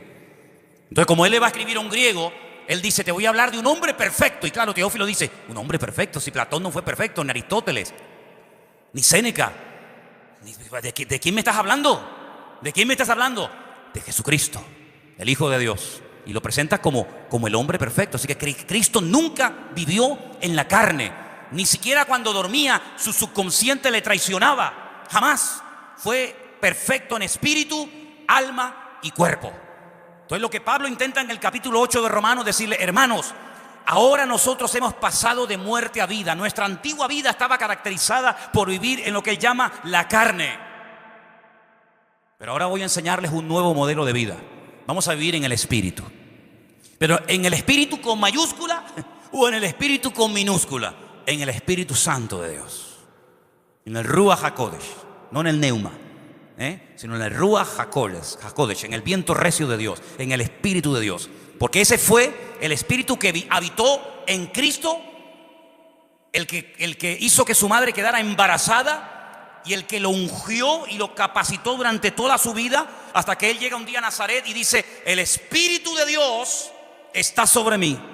Y Él es el que me unge, Él es el que me capacita para poder cumplir con el objetivo por el cual fui enviado por mi Padre: dar vista a los ciegos, vendar a los quebrantados de corazón, a pregonar el año de la buena voluntad del Señor, etcétera, etcétera. Cuando el Señor asciende a la gloria, ese Espíritu que habitó en Él durante toda su vida, y sobre todo de una forma mucho más contundente a partir del bautismo, porque dice que cuando era bautizado descendió sobre Él como forma corporal el Espíritu de Dios. Cuando Él se está despidiendo de sus discípulos, Él dice: yo os noto tristes. Claro, ustedes se han acostumbrado a estar todo el santo día conmigo. Y cada vez que hay un problema, cada vez que hay una situación difícil que solucionar, ustedes siempre recurren a mí. Pero ahora ustedes se sienten como solos y con temor, porque les acabo de decir que me voy a ir, pero tengo una buena nueva que compartirles. Y es que me voy, pero no os dejaré huérfanos, sino que estaré con vosotros para siempre. Y cuando me vaya a la presencia del Padre y le enseñe mis manos y mi costado y mis pies heridos, y Él quede satisfecho porque la ira, porque la justicia de mi Padre ha sido derramada y ha quedado satisfecho completamente, ahora que Él me ha elevado y me ha dado un nombre que es sobre todo nombre, ahora que ya no vamos a hablar más de pecado porque este tema ya está zanjado y se acabó y se pagó la deuda, ahora le voy a decir a mi Padre: Padre, mándales a ellos el Espíritu que moró en mí. Así que no os dejaré huérfanos. Rogaré al Padre para que os envíe al Consolador, para que esté con vosotros para siempre. Y escuchen: Él tomará de lo mío y os lo hará saber. Él os recordará todas las cosas que yo os he enseñado. Y no solamente hará cosas maravillosas en vosotros, que os dirá cosas que van a acontecer en el futuro para que estéis preparados, sino que Él irá delante de vosotros, y cuando prediquéis mi palabra, Él será el que convencerá al pecador de pecado, de justicia y de juicio. Y así da una enseñanza tremenda en el Evangelio según San Juan acerca de las funciones o características, el impacto del Espíritu Santo a través de la vida de los discípulos, a través de la vida de los creyentes. Y por eso Pablo, que es consciente de esto, dice: cuando una persona es guiada por el Espíritu de Dios, esa persona es de Dios. Pero cuando una persona lo oyes hablar y miras cómo vive y cómo se comporta y cómo reacciona y cuál es su estilo de vida, tú puedes darte cuenta de que no está siendo guiado por el Espíritu de Dios, porque no le importa para nada ese tema, sino que está viviendo en la carne, totalmente opuesta a la voluntad y el propósito de Dios para su vida. Y Pablo dice, escuchen bien esto, lo dice en Romanos 8: si el Espíritu de aquel que levantó a Cristo de los muertos mora en vosotros, también vivificará vuestros cuerpos mortales por su Espíritu que ahora mora en vosotros. Es decir, cuando Cristo está en la cruz, hay momentos en los que Él habla, momentos en los que Él expresa necesidades físicas, momentos en los que Él ora, momentos en los que Él pide cosas. Pero hay un momento en el que Él dice: Padre, en tus manos encomiendo mi espíritu. Y entrega el Espíritu al Padre. Y la palabra del Señor nos enseña que el Espíritu de Cristo es el que ha sido derramado en todos y en cada uno de los creyentes hoy en día. Y por eso Pablo dice: hermanos, ya no os embriaguéis con vino, en lo cual hay disolución. Antes bien, sed llenos del Espíritu de Dios, hablando, cantando entre vosotros con salmos, con himnos, con cánticos espirituales, alabando a Dios, dando siempre gracias al Señor. Y no lo contristéis, no entristezcáis, no apaguéis al Espíritu, sino antes bien, todo lo contrario. Y termina el libro, termina la Sagrada Escritura diciendo: por si no ha quedado claro todo lo que ha dicho Pablo, Santiago, Mateo, Marcos, Lucas, Juan, etcétera, el que tiene oídos para oír, que oiga lo que el Espíritu todavía le tiene que comunicar a la iglesia. ¿Cuántos dicen amén? Esto es algo tremendo. Porque la vida de un verdadero creyente ya no puede estar guiada por la carne, por sus pasiones y deseos, sino tiene que ser guiada por el Espíritu de Dios. Ahora, como el hombre no nace salvo, como el hombre no nace siendo hijo de Dios, como el hombre ya viene condenado por el pecado de Adán, por el estigma del pecado de Adán, se tiene que producir algo milagroso en el ser humano. ¿Y qué es? La adopción. Y hablemos de la adopción. Quiero que vayamos a Romanos, capítulo 8, del versículo 12 en adelante. Y dice así, Romanos 8, versículo del 12 en adelante. Así que, hermanos, somos deudores, no a la carne, para que vivamos conforme a la carne. Porque si vivís conforme a la carne, moriréis. Mas si por el Espíritu hacéis morir las obras de la carne, viviréis. Porque todos los que son guiados por el Espíritu de Dios, estos son hijos de Dios. Pues no habéis recibido el espíritu de esclavitud para estar otra vez en temor, sino que habéis recibido el espíritu de adopción, por el cual clamamos, Abba, Padre. El Espíritu mismo, escuchen bien esto es tremendo. El Espíritu mismo da testimonio a nuestro espíritu de que somos hijos de Dios. Y si somos hijos, también herederos. Herederos de Dios, coherederos con Cristo, si es que padecemos juntamente con Él, para que juntamente con Él seamos glorificados. Ahora, la ceremonia, el acto de adopción en el Imperio Romano hace 2000 años era algo muy profundo, muy complejo y lleno de una ceremonia y de una parafernalia increíble. No es como hoy en día que dice quiero adoptar un niño y con dinero te vas a la China o te vas a un sitio y adoptas a un niño y te hacen una especie de test psicológico y ven si tienes los requisitos, si tienes la economía para hacerlo, etcétera, etcétera, etcétera. En el Imperio Romano, ¿cómo se adoptaba a una persona? ¿Qué se hacía? Primeramente, había dos procesos. La palabra es mancipatio, la primera etapa de la adopción, y la segunda es vindicatio.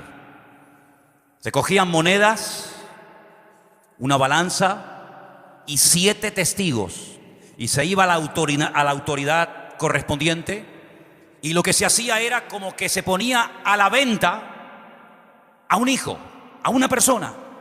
Entonces se decía, vendo a fulanito de tal. La persona con esas monedas las pesaba en la balanza y lo compraba. Volvía a hacer exactamente la misma ceremonia en ese momento o en otro momento o lugar. Lo ponía a la venta, lo subastaba y llegaba un momento en el que él pujaba otra vez y lo volvía a comprar.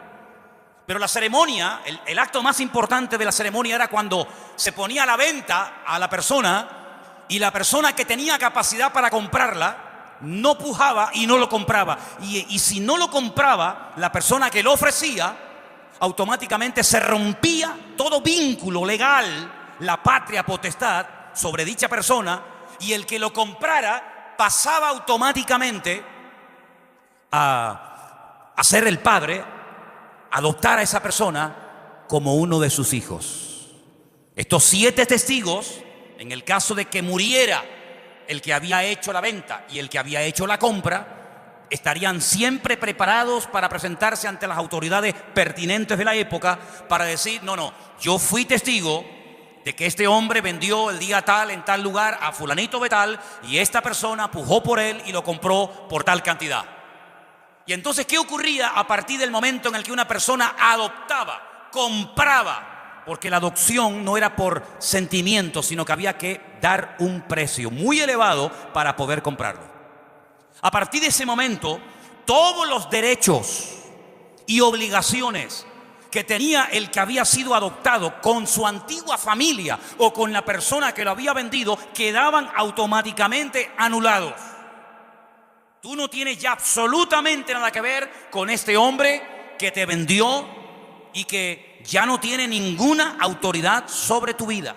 Segundo, si tú tenías deudas contraídas cuando eras hijo o cuando eras propiedad de ese hombre, en el momento en el que eres adoptado, todo tu pasado queda totalmente cancelado, todas tus deudas anuladas, y a partir de este momento comienzas a formar parte de otra familia con todos sus derechos, y todas tus deudas del pasado quedan anuladas.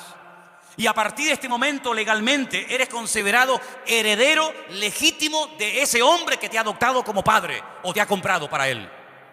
Y finalmente, si ese hombre que lo había comprado o adoptado tenía más hijos, estos hijos legítimos nacidos de su esposa no podían en ningún momento anular el acto de adopción que previamente se había establecido. Conociendo la ley romana, conociendo todo este proceso y toda esta parafernalia de la adopción, el apóstol Pablo dice: nosotros pertenecíamos a un dueño terrible que nos tenía la vida amargada. Éramos esclavos del pecado, pero no mires el pecado como el problema. El problema no solamente era el pecado, el problema era el que estaba detrás de los pecados, y era nada más y nada menos que el príncipe de las tinieblas, Satanás mismo. Él era nuestro dueño, el que controlaba nuestra vida, el que dirigía nuestras emociones y sentimientos, el que hurtaba, mataba y destruía nuestra vida en momentos puntuales, en unas ocasiones más y en otras ocasiones menos. Y llegó un momento en el que alguien pujó por nosotros, llegó un momento en el que alguien nos quiso comprar y nos compró a precio de sangre, su propia sangre. Y el que nos compró se llama Señor Jesús. Y ahora lo mismo que Él va a heredar, vosotros también lo heredáis juntamente con Él, porque ahora no solamente sois hijos adoptivos de Dios, sino que ahora sois coherederos con Cristo juntamente con Él. Pero había 7 testigos que en cualquier momento podían ser llamados para testificar de que eso se había producido. ¿Y dónde están esos testigos? Pablo dice: el Espíritu Santo es el que da testimonio de que ahora somos hijos de Dios. Es decir, la misma presencia del Señor está dentro de nosotros, no solo con nosotros, sino en nosotros, y da testimonio a nuestro espíritu que lo que se ha producido no es un cambio pasajero y un cambio simplemente de imagen, sino un cambio en el mundo espiritual. Hemos pasado en fracción de segundo de muerte a vida.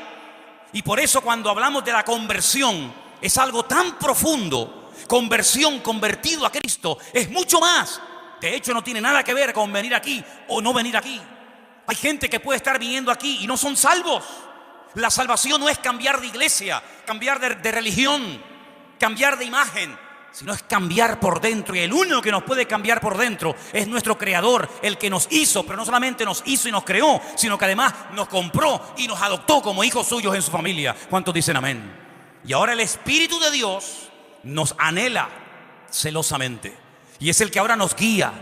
Es el que dice la Biblia en Lucas 12:12: Él os enseñará en la misma hora lo que debéis decir. No os preocupéis, vivan relajados y tranquilos, porque el Espíritu os guiará a toda la verdad, porque no hablará por su propia lengua, por su propia boca, sino que tomará de lo mío y me glorificará a mí. ¿Cuánto dicen el Señor? ¿Cuánto dicen amén al Señor?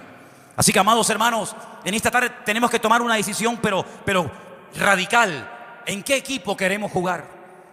¿Qué estilo de vida vamos a llevar? ¿En la carne o en el Espíritu? No se puede vivir una vida victoriosa cristiana con el Señor en la carne, porque la vida cristiana es una vida, humanamente hablando, y soy muy claro en esto, totalmente imposible de vivir. Porque la vida cristiana es sinónimo de querer vivir, de querer o de pretender vivir según la vida que Cristo vivió. ¿Qué es la vida cristiana? Vivir como Cristo vivió. ¿Y quién es capaz de vivir como Cristo vivió? Sin pecar nunca, sin desear nada malo, sin tener nada malo en el corazón, sin tener tendencia al pecado, sin mirar lo que no hay que mirar, sin desear. Es imposible, porque somos carne y hueso, decía el patriarca Abraham: soy polvo y ceniza. Por eso Pablo descubrió un secreto tremendamente profundo de nuestra relación con Dios, y es decir, lo que tenemos que hacer cuanto antes es morir. Porque un muerto no crea problemas. Los que crean problemas son los vivos. Los muertos no dan problema. El muerto al hoyo y el vivo al bollo. El muerto no da problema, no critica, no se desanima, no se deprime, no cambia de religión. El muerto se murió y punto. Ya no habla, ni siente, ni padece. Y por eso Pablo dice: ya no quiero vivir más yo, sino ahora quiero que mi estuche, llamado cuerpo, llamado carne en el sentido literal, sea el medio por el cual el Espíritu de Dios que ahora mora en mí nos lleve a hacer y ejecutar todos los días de nuestra vida la voluntad de nuestro Dios. ¿Cuántos dicen amén? Eso es lo que Pablo intenta explicar en Romanos 8. La vida en la carne es así, así, así, así, así. Si quieres escoger ese camino, las consecuencias van a ser esta y esta. Y la estación final, saben que cuando uno va en metro o cuando va, sí, bueno, generalmente en metro o en tren, cada estación tiene un nombre. La estación final de la vida se llama la muerte. Y por eso ha habido intentos, el hombre ha hecho intentos por tratar de corregir el rumbo de la naturaleza humana. Y algunos dijeron a lo largo de la historia de la humanidad, cuando la humanidad sea culta, cuando todo el mundo sepa leer y escribir y tenga un alto nivel de cultura y de preparación y de conocimiento, ya no habrá odios, ni guerras, ni venganzas, ni muertes, sino que el hombre que sea culto y el hombre que tenga un nivel intelectual alucinante, pues se dará cuenta de que en la guerra nadie gana, sino que todos pierden. No me digan. La gente más sabia y culta de Europa fueron los que crearon una guerra donde murieron más de 65 millones de personas. Y era el país más culto y con más conocimiento que jamás ha existido. Así que se demostró que no es el conocimiento ni el saber lo que hace que el hombre no peque. Entonces otro dijo, no era ese el camino. El camino es que todos sean iguales. Porque así se evitan las envidias y los celos. Tú tienes más, yo tengo menos. Tú eres rico, yo no llego a fin de mes. Tú tienes un cochazo, yo tengo que ir caminando. Cuando todo el mundo sea igual, no haya propiedad privada y todo sea de todos, entonces el hombre será feliz. Ya. Vamos a intentarlo. Y los que inventaron esto dijeron, vamos a probarlo. Y tuvieron 70 años. Primeramente para probar en su tierra, más aparte a donde las exportaron, la utopía de que cuando todos seamos iguales, se acabarán las envidias y los celos y las vanaglorias. Y fue un auténtico fracaso. Pero el Señor dijo algo. No vamos a hacer que todos sean iguales porque eso es imposible. No vamos a darle a todos todo lo que piden porque eso es imposible. Vamos a hacerlo al revés. En vez de afuera para adentro, vamos a hacerlo de adentro para afuera. Vamos a poner en el hombre un nuevo corazón. Cambiemos la naturaleza del hombre. Que en vez de comportarse como hombre pecaminoso y carnal, se comporte como un ser espiritual. Pero ¿dónde le enseñamos eso? No se puede enseñar. ¿Dónde le transmitimos ese conocimiento? No se puede transmitir. Es una obra interna que hace el Señor en el corazón del ser humano. Y cuando el Señor entra en nuestras vidas, desde adentro comienza a cambiarnos. Y entonces Pablo dice, sé vivir en abundancia y sé vivir en escasez. Porque todo lo puedo en Cristo que me fortalece. Ya no me importa si tengo o no tengo. Ya no me importa si me aman o me odian. Ya no me importa si soy aplaudido y venerado o soy criticado y calumniado y perseguido. No, ya no me importa eso. Porque ya no son los factores externos. Ya no es el tener, ya no es el ser, sino es la nueva criatura que el Señor pone en nuestros corazones. Eso, todos los sistemas habidos y por haber, todos los sistemas, y ustedes mencionen ahí lo que quieran, todos han sido un auténtico fracaso, porque todos intentan desde afuera cambiar y perfeccionar la vida del hombre, pero el Señor lo hace de adentro hacia afuera, y dice, el que cree en mí, de su interior correrán ríos de agua viva. Pero hay algo que tengo que decir como palabra final. Esta obra, que es la que funciona, la genuina, la auténtica, la que hace que todo sea diferente, aunque no tengas trabajo, o sí, o tengas marido, o te haya abandonado, o te sientas fuerte o enferma. Esta obra perfecta, que es cuando el corazón es cambiado, cuando el Espíritu de Dios entra en el corazón y dice que lo convierte de carne a un corazón, de piedra a un corazón de carne, cuando te circuncida el corazón, esta obra, que es la que funciona y perdura, hay un factor para que funcione que es de vital importancia, y es la voluntad humana. Porque el comunismo se implantó, te guste o no, y las leyes se adoptan, se adaptan o se cumplen, te gusten o no. Pero esta ley divina que transforma la naturaleza del hombre no se puede llevar a cabo si el hombre se cierra y dice, no me interesa, quiero seguir viviendo a mi manera. Y el Señor, como se ha sujetado a nuestras reglas de juego, cuando se come una ficha en el parchís, ¿cuánto se cuenta? 20. Y cuando se mete la fichita dentro de casa, 10. Y cuando te salen 3 6, a casa. Son las normas, ¿sí o no? Pues el Señor dice, ustedes han creado unas normas ajenas a mi palabra, y una de las normas que ustedes tienen es que se creen autosuficientes. Está muy bonito, muy interesante. Esto le viene bien a este que es un pobre desgraciado, que le viene bien para cambiar, pero yo no. Yo nunca he sido drogadicta, yo nunca he sido mala persona, yo he sido una buena madre, yo he sido un buen padre, una persona trabajadora, yo he sido siempre una persona honrada, yo a ti sinceramente no te necesito para nada. Tú si quieres ayuda a toda esta maraña de desgraciados y de enfermos y de tarados y de no sé qué, pero yo no, porque yo soy la reina del mambo, el tapón del océano. Y cuando una persona llega a ese nivel de vida y hablar así, ha llegado a una ceguera tan tremenda que ya no te das cuenta de lo mal que estás.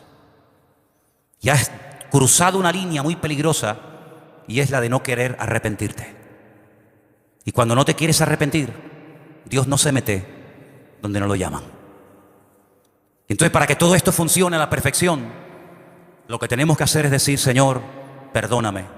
Porque el único pecado que Dios no perdona es aquel por el cual no se pide perdón. Si usted no pide perdón por su pecado, Dios no le puede perdonar.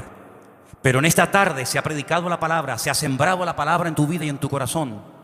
Y quiero que con nuestros ojos cerrados un momentito escuches estos últimos textos, estos últimos versículos, y que los tengas presente en esta tarde en tu vida. Primera de Juan, nos lo va a leer nuestra hermana. No améis al mundo, ni las cosas que están en el mundo. Si alguno ama al mundo, el amor del Padre no está en él. Porque todo lo que hay en el mundo, los deseos de la carne, los deseos de los ojos y la vanagloria de la vida, no provienen del Padre, sino del mundo. Y el mundo pasa y sus deseos, pero el que hace la voluntad de Dios permanece para siempre. Amén, así es. Cuando alguien ama al mundo, cuando alguien ama las cosas del mundo, dice que el amor del Padre, el amor de Dios no está en él. Así de simple. ¿A quién amas? ¿Dónde está tu corazón? Dice que donde está tu tesoro, ahí estará tu corazón. ¿Dónde está tu corazón? ¿Dónde está tu tesoro? Si tu tesoro no es Dios, ¿cómo lo vas a amar? Si tu tesoro no es la voluntad de Dios, ¿cómo la vas a querer hacer? Cuando se vive en la carne, es imposible agradar a Dios. Las consecuencias de vivir en la carne, a corto y a largo plazo, es esclavitud, desilusión y finalmente muerte. Pero el resultado de vivir en el Espíritu es que uno es guiado a la verdad. Uno es guiado en la vida por el camino que uno quiere ser guiado. Escucha bien esto. Si quieres ser guiado por el Señor te va a guiar. Y esto es algo intransferible. Papá no puede trasladar esta vida a los niños, aunque quieras, ni los niños a su padre, ni la esposa al marido, ni el marido a la esposa. Es algo personal, individual. Y por eso en esta tarde yo te hago esta pregunta, delante de la presencia del Señor. ¿Qué modelo, qué estilo de vida vas a elegir hoy? ¿Vivir en la carne? ¿O vivir según el diseño divino? Vivir en el Espíritu que guió a Cristo, el Espíritu que lo acompañó siempre y que dio a su pueblo por un mismo Espíritu. Fuisteis todos bautizados en un cuerpo, dice el Señor. Así que en esta tarde tú tienes la última palabra. Yo te he compartido la palabra, se ha sembrado en tu corazón la buena semilla. Pero no dejo de reconocer que en esta tarde puede haber pedregales, puede haber espinos o puede haber buena tierra. Confiamos en ello. ¿Qué vas a hacer con la palabra oída? ¿Qué vas a hacer? ¿Qué vas a hacer? ¿Qué camino vas a escoger? ¿Vivir en tu ego, en tu yo, en tu carne? ¿O decir, Señor, enséñame? ¿Qué tengo que hacer, Señor? En esta tarde te damos muchas gracias por tu palabra, que es viva, es eficaz. Siempre habla, siempre ministra, siempre toca. Nunca vuelve vacía, sino que se siembra y hará la obra para la cual fue enviada. Señor, confiamos de que sea hoy tu Espíritu Santo el que convenza los corazones. Nosotros hacemos nuestra parte, nuestra obra, pero eres tú el que tocas, el que hablas a las vidas. Y yo te pido, Señor, que no haya reacciones basadas en sentimientos o en emociones, sino única y exclusivamente porque están respondiendo al llamado del Señor. Si en esta tarde tú estás aquí y quieres vivir conforme al Espíritu de Dios, haciendo su voluntad, díselo a Él, díselo. Yo quiero vivir conforme a tu voluntad, Señor. ¿Te das cuenta cómo uno puede vivir de una manera u otra? Tú decides, ser humano, criatura de Dios, tú decides. Yo te animo a que en esta tarde tú le digas al Señor, que tú le digas al Señor en esta tarde: yo quiero vivir guiado por tu Espíritu Santo. Estemos orando, hermanos, estemos orando, por favor, en el día de hoy. Aleluya.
Time might pass, but all I got was cold.